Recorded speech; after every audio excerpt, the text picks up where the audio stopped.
KBR news కి స్వాగతం. ఈ భూముల రీసర్వే సరే, ల్యాండ్ టైటిలింగ్ యాక్ట్ దాని పక్కన పెడదాం.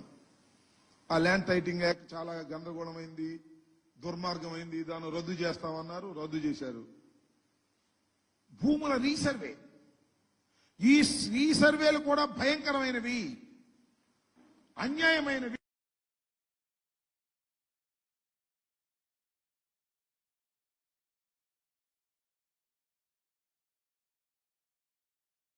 ఈ సర్వే వల్ల రైతాంగం తీవ్రంగా నష్టపోతున్నారు.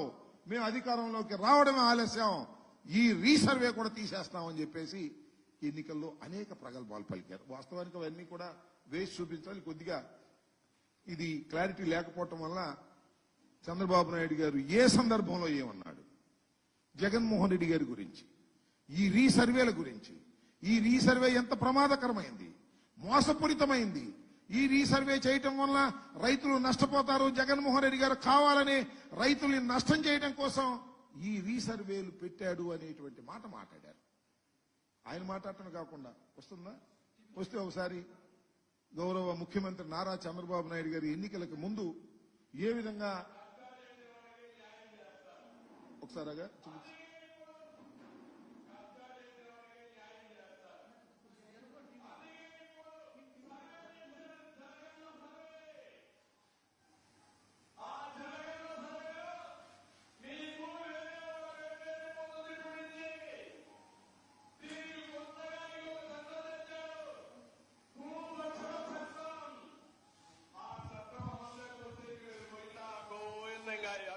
లేదు. ఇప్పుడే లాయర్లు చెప్పారు, ఈ సర్వే లోపభూయిష్టం, దీనివల్ల లాభం లేదు. మీ భూమి నాదిగానో, నా భూమి వేరే వాళ్ళదిగానో, లేకుంటే వాళ్ళకి అవసరమైతే 22A పెట్టి ప్రభుత్వ భూములు కొట్టేసే ప్రయత్నం చేస్తున్నారు. ఈ భూరక్షణ చట్టం సమాజానికి చేటుదిస్తుంది. నేను అందుకే హామీ ఇస్తున్నా, ప్రభుత్వం వస్తానే భూరక్షణ చట్టాన్ని ఆపి మీ ఆస్తులు కాపాడే బాధ్యత తెలుగుదేశం పార్టీలని చెప్పి మీకు తెలియజేస్తుంది. ఆ భూమి కూడా జాగ్రత్తగా చూసుకోండి. సర్వే అంటున్నాడు, సర్వే ఒక బోగస్ ఉంది, దీనివల్ల లాభం కంటే నష్టం ఎక్కువ ఉంటుంది. మీ భూమి ఈ వైఎస్ఆర్ దొంగలు రికార్డు వాళ్ళ పేరుతో పెట్టేసుకుంటున్నారు. అక్కడికి కుయ్యోమూరని వస్తే రాయబారాలు పెట్టి మధ్యస్థాలు చేసి సెటిల్మెంట్ కు వచ్చే పరిస్థితికి వచ్చారు. చుక్కల భూములు కూడా వీళ్ళ ఇష్ట ప్రకారం లంచాల కోసం కక్కుర్తపడి డబ్బులు వసూలు చేశారు. సర్వేల్లో కూడా కావాలని చుక్కల భూములు పెట్టేసి వీళ్ళతో మాట్లాడుకుంటే మళ్ళా పేరు మార్చి అందరికి లంచాలు ఇచ్చే పరిస్థితికి వస్తున్నారు.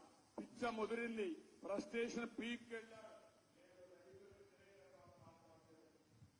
ఇవన్నీ కూడా ఎన్నికల సమయంలో ఈ రీసర్వే మీద, భూముల రీసర్వే మీద పెద్ద ఎత్తున దుష్ప్రచారం చేశారు. ఇది జగన్మోహన్ రెడ్డి గారు చేస్తున్నారనేటువంటి గందరగోళం చేసేటటువంటి ప్రయత్నం చేశారు. సరే, ఈ రీసర్వే మీద గందరగోళం చేసి ఎన్నికల్లో సరే కారణాలు ఏమైనప్పటికీ వాళ్ళు గెలిచారు, అధికారంలోకి వచ్చారు. ఎన్నికలు అయిపోయిన తర్వాత కూడా 17/7/2024 భూముల రీసర్వేని నిలిపేస్తామన్నారు. అది చూడే నెక్స్ట్ ఉంటుంది. భూముల రీసర్వేని మొత్తం నిలిపివేసేటటువంటి బాధ్యత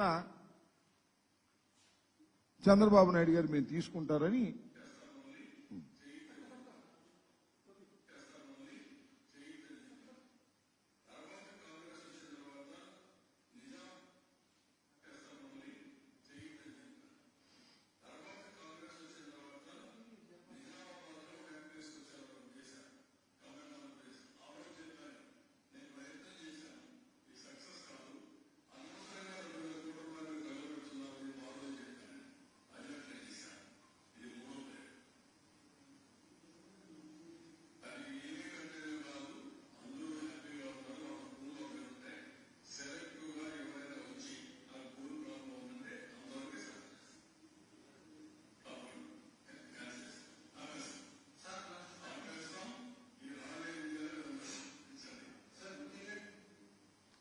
అంటే రీసర్వే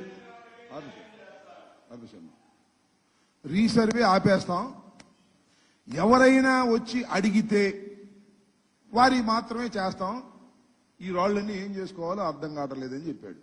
ఇది ఎప్పుడు చెప్పింది? అధికారం వచ్చిన తర్వాత వైట్ పేపర్ రిలీజ్ చేసేటప్పుడు 15/7/2024 ఈనాడులో కూడా భూముల రీసర్వే నిలిపివేత అనేటువంటి హెడ్డింగ్ వచ్చింది. దాని మీద నిలబడ్డావా? జగన్మోహన్ రెడ్డి గారు ప్రారంభించినటువంటి రీసర్వే లోపభూయిష్టమైందని, రైతులకు అన్యాయం జరుగుతుందని, భూ కబ్జాలు జరుగుతాయని పెద్ద ఎత్తున ప్రచారం చేశావు కదా. మరి ఎందుకు యూటర్న్ తీసుకున్నావు చెప్పగలవా? ఎందుకు మళ్ళా మాట మార్చావు? ఎందుకు మళ్ళా రీసర్వే చేస్తాము అనేటువంటి మాట ఎందుకు మీరు మాట్లాడుతున్నారు అంటే, సరే నేను అనొచ్చు అనకూడదు, చంద్రబాబు నాయుడు గారు మరి 70 సంవత్సరాలు దాటినటువంటి వ్యక్తి, ఈనాడు, ఆంధ్రజ్యోతి లేదా ఆయనకున్నటువంటి పత్రికలు ఆయన ఒక పెద్ద మేధావని, ఆలోచనాపరుడని, చాలా దాని దూరదృష్ట కలిగినటువంటి వ్యక్తిని, ఎన్సైక్లోపీడియా అని చాలా గొప్పగా రాస్తారు. ఎందుకు ఆలోచించలేకపోయావు చంద్రబాబు నాయుడు గారు అని అడుగుతా ఉన్నా. ఎందుకంటే కనీసమైన మినిమం నాలెడ్జ్ మీకు లేదు. ఈ భూముల పట్ల మీకు మినిమం నాలెడ్జ్ లేదు. ఒకవేళ ఉంటే జగన్మోహన్ రెడ్డి గారి మీద కోపంతో అది అంతరించిపోయింది. కనీసమైనటువంటి ఇంగిత జ్ఞానం కూడా లేదు. నేను మనవి చేస్తున్నా, బ్రిటిష్ వారి టైంలో భారతదేశానికి స్వాతంత్రం రాకముందు 20వ శతాబ్దపు మొదటి రోజుల్లో బ్రిటిష్ వాళ్ళు ఈ భూములు సర్వే చేసి రాళ్ళు వేశారు. అప్పటి నుంచి ఇంతవరకు అసలు సర్వేలే జరగల. కానీ కేంద్ర ప్రభుత్వం, నీతి ఆయోగ్ దాన్ని రీసర్వేలు చేసి భూముల్ని, ఎవరి భూములను వారికి రక్షణ కల్పించాలనేటువంటి ఉద్దేశంతో ఒక సమగ్రమైన చట్టాన్ని భారతదేశ వ్యాప్తంగా తీసుకొచ్చింది. దానిలో భాగమే ఈ రీసర్వేలు. మీకు ఒక విషయాన్ని ఇక్కడ మనవి చేస్తా.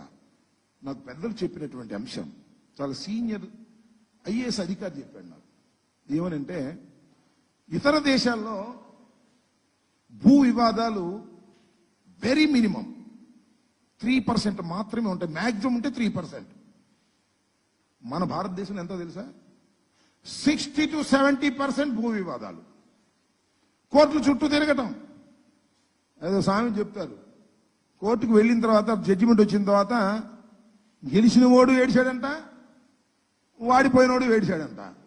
ఈ భూమి 10 సెంట్ల తగాదా కోసం లోయర్ కోర్టు, జిల్లా కోర్టు, హైకోర్టు, సుప్రీంకోర్టు వెళ్ళి వెళ్ళి వెళ్ళి చెప్పులరిగి డబ్బులరిగి చివరికి భూమి ఖరీదయ్యేటటువంటి పరిస్థితులు ఏర్పడుతున్నటువంటి పరిస్థితులు భారతదేశంలో ఉన్నాయి.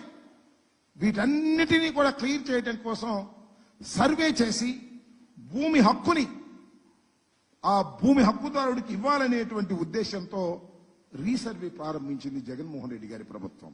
ఒక విప్లవాత్మకమైనటువంటి రీసర్వే. దీని ద్వారా రైతాంగానికి, భూ యజమానులకి రక్షణ కల్పించాలనేటువంటి ఒక సదుద్దేశంతో ప్రారంభించబడినటువంటి ఈ రీసర్వేని ఇష్టం వచ్చినట్టు మాట్లాడారండి. తెలుగుదేశం వాళ్ళందరూ మాట్లాడారు, చంద్రబాబు నాయుడు గారు స్వయంగా మాట్లాడారు. మీరు చూశారు కదా. జలగన్న పథకం అంటే ఇది జగనన్న కాదు, మేము జగనన్న పథకం అని పెట్టాము. దాన్ని జలగన్న పథకం అని పెట్టాడు. మరి ఆ జలగన్న పథకాన్ని మళ్ళీ నువ్వెందుకు తీసుకొచ్చావా చంద్రబాబు నాయుడు గారు? నాకు చెప్పండి. ఒక మాట అన్నావు, నిన్న కాక మొన్న 17వ తారీఖున అన్నావు, రీసర్వే ప్రశ్న లేదు, ఎవరన్నా అడిగితే వాళ్ళకి చేస్తాం, ఇక ఆపేస్తాం, అసలు ఈ రాళ్ళు ఏం చేసుకోవాలో, మాకు నెత్తిని కొట్టుకోవాలో కింద కొట్టుకోవాలో అర్థం కావట్లేదు అన్నావు. మరి ఇప్పుడు ఏం చేస్తావని అడుగుతా ఉన్నా. మాట ఎందుకు తప్పారు? నేను మనవి చేస్తున్నా, ఈ రీసర్వే కోసం ప్రభుత్వం సుమారుగా 14,630 మంది సర్వేయర్లను ఉపయోగించాం. 17,000 గ్రామాల్లో 2.26 కోట్ల వ్యవసాయ భూముల్ని సర్వే చేశాం. 13,371 గ్రామ కంటకాల్లో 85 లక్షల ప్రభుత్వ ప్రైవేటు భూములు, ఆస్తులు 110, పట్టణాల్లో 100, 40 లక్షల ప్రభుత్వ ప్రైవేటు ఆస్తులు, 10 లక్షల ప్లాట్లలో సమగ్ర సర్వే ఇప్పటివరకు పూర్తయింది. రిమైనింగ్ మేము చేస్తామని అంటున్నారు. ఇంత లోపభూయిష్టమైంది, ఇంత అన్యాయమైంది, ఇంత అక్రమమైంది, ఎందుకు మళ్ళా తిరిగి మీరు ప్రారంభించారంటే దానికి మాత్రం సమాధానం లేదు. దాన్ని ఆపేస్తామని పగల్బాలు పలికి ఇవాళ తీసుకొచ్చి మళ్ళా అదే రీసర్వేని మీరు చేస్తున్నారు. సరే చేస్తారు, చేయాల్సిందే, చేయక తప్పదు. ఇది ఒక పరిణామక్రమం, ఒక విప్లవం.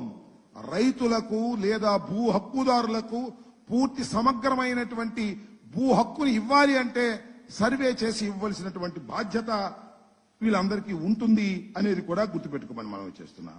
ఇప్పుడు ఈ సర్వే చేసేటప్పుడు డ్రోన్స్ ఉపయోగించడం, కొత్త టెక్నాలజీ ఉపయోగించడం, ఇవన్నీ చేయటం వల్ల ఏం జరుగుతుందంటే ఆ హద్దుల దగ్గర మ్యాక్సిమం వస్తే ఒక 5 సెంటీమీటర్ల తేడా వస్తుంది.